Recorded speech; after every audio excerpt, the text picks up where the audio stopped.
Introduction. I'm not going to take you through any slides. I hope that's fine.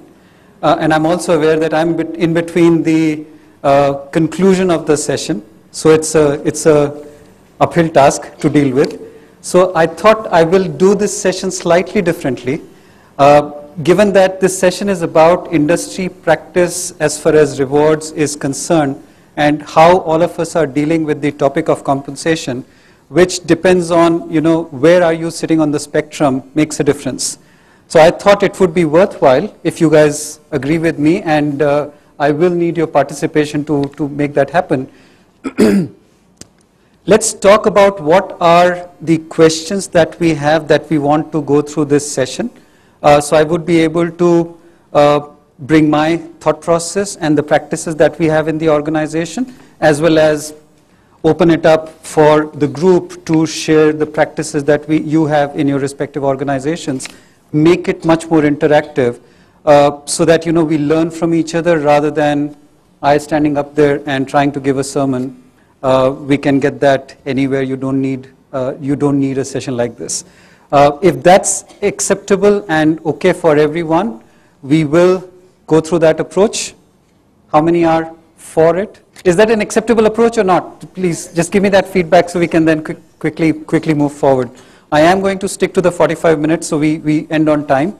But before that, I just wanted to give a quick opening comments in terms of, reward as a subject, meaning if we talk about human resources, for me it's about connecting the dots. Starts from an employee life cycle before we are courting the candidate, and once the candidate is, the employee is ready to leave the organization. So if you look at the entire employee life cycle, that is the spectrum that we are talking about. We cannot have reward as an intervention only at the time of year-end exercise.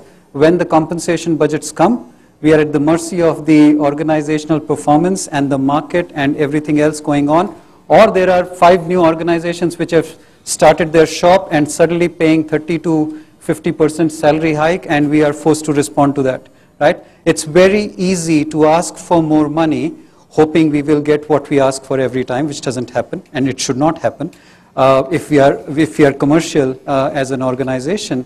But I think instead of being reactive to respond to what's happening in the market, my approach and my thinking has been, how do you stay in always upfront and coming up with newer philosophies and newer frameworks which will position you as a cutting-edge organization in more ways than one, right?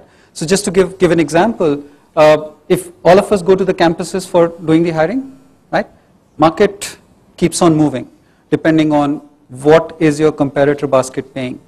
So what we have done in the last 2 years is, most of us are also familiar with the amount of investment which is going on in the skills development piece, right?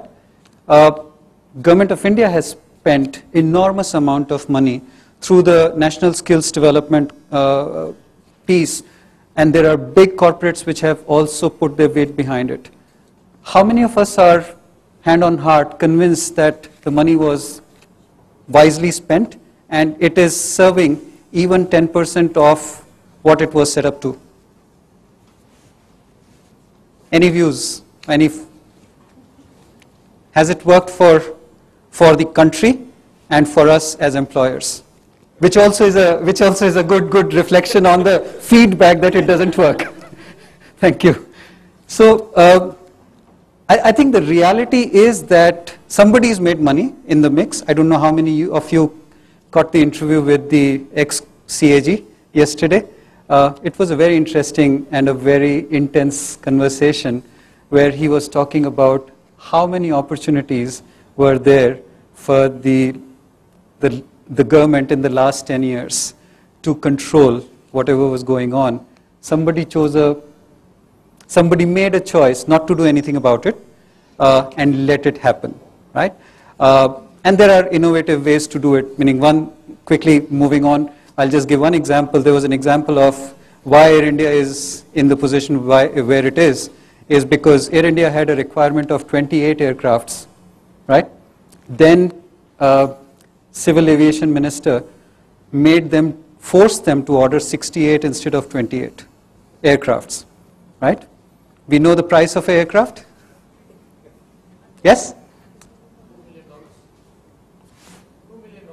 $2 million, it's very cheap. 2 million is, they want to be able to do the electrical fittings of an aircraft. It runs into multi-million, okay? Leasing itself would be more expensive than 2 million. Forget about buying. So, and if you take that as if you just say, what is an aircraft for an airline industry? It is what people are to us as an organization. If you end up hiring more people, or people who are more expensive, or people who are not skilled for what we require them to do, as an organization, yes, we would have spent enormous amount of resources, enormous amount of money, but is it delivering what it was supposed to? That's the question which we need to answer, and that's why I said hand on heart, because we need to be honest to ourselves rather than to the organization or somebody that we are answerable to, and say, you know, does it make sense?